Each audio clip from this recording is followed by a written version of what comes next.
tardes, mi nombre es Rosangelis Paiva y les expondré un poco sobre algunos temas importantes en el derecho penal y lo que se estima en la sentencia 490 de fecha 12 de abril de 2011 por la Sala Constitucional del Tribunal Supremo de Justicia.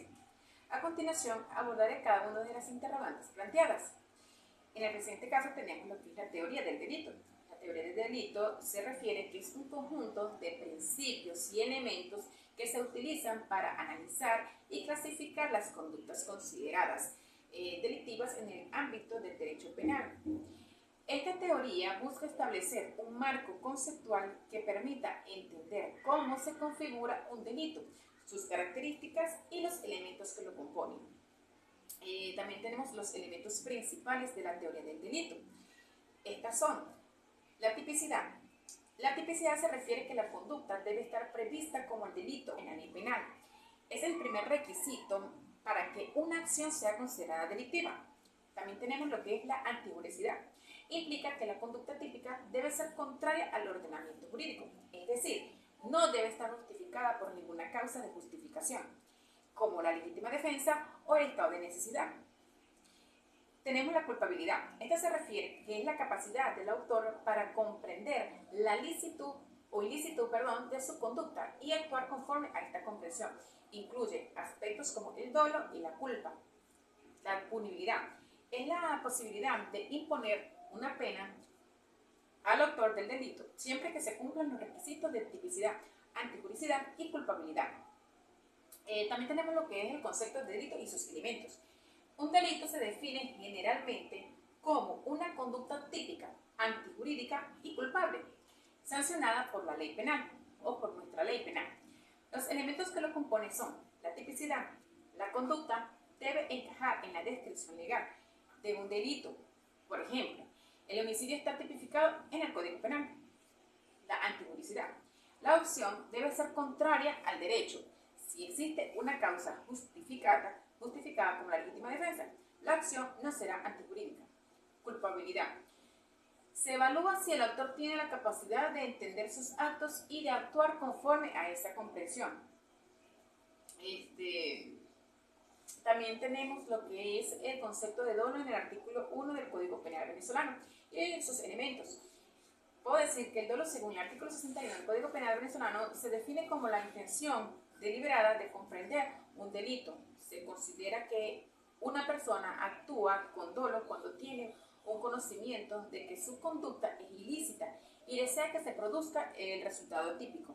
Los elementos del dolo son elementos cognitivos. La persona debe tener conocimiento que los hechos constituyen el delito, por ejemplo, saber que está causando un daño.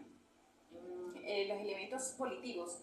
La persona debe querer desear que se produzca el resultado delictivo. Por ejemplo, querer causar un daño a otra persona.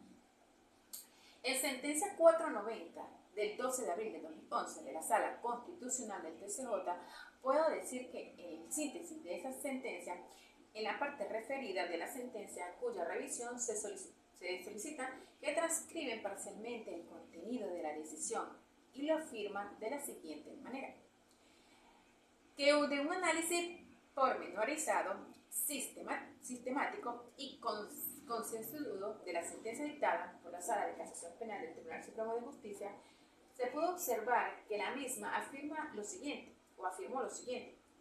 En el presente caso, el ciudadano en autos fue condenado por la comisión del delito homicidio intencional a título de dolo eventual, el cual, como se señaló en el inicio, no aparece contemplado en el ordenamiento jurídico penal, aplicándole el juzgador, por analogía, la pena correspondiente al delito homicidio intencional simple, todo lo cual evidencia una violación al principio de legalidad acogido ampliamente en el ordenamiento jurídico, de tal manera que no podía invertirse el juzgador un tipo penal y encuadrar en él la conducta desplegada por el mencionado ciudadano.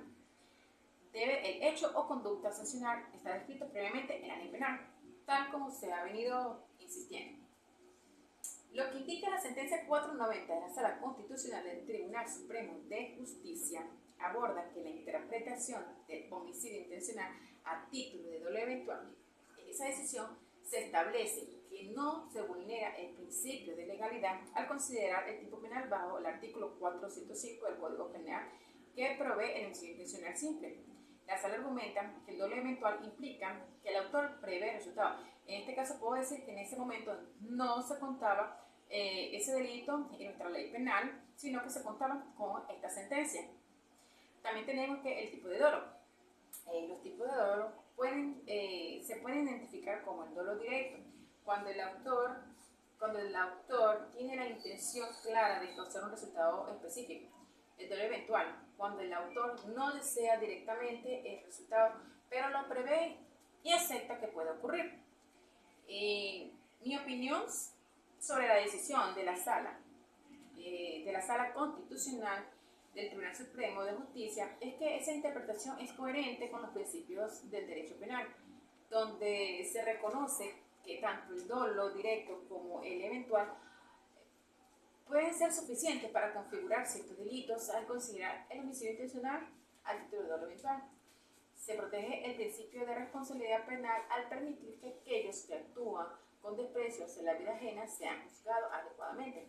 Pero como lo dije anteriormente, en ese momento lo que era el dolo no estaba tipificado en la ley, pero se abocaban con esta sentencia. De tal manera que ese equilibrio entre la protección del bien jurídico tutelado y los derechos fundamentales del acusado. Muchísimas gracias.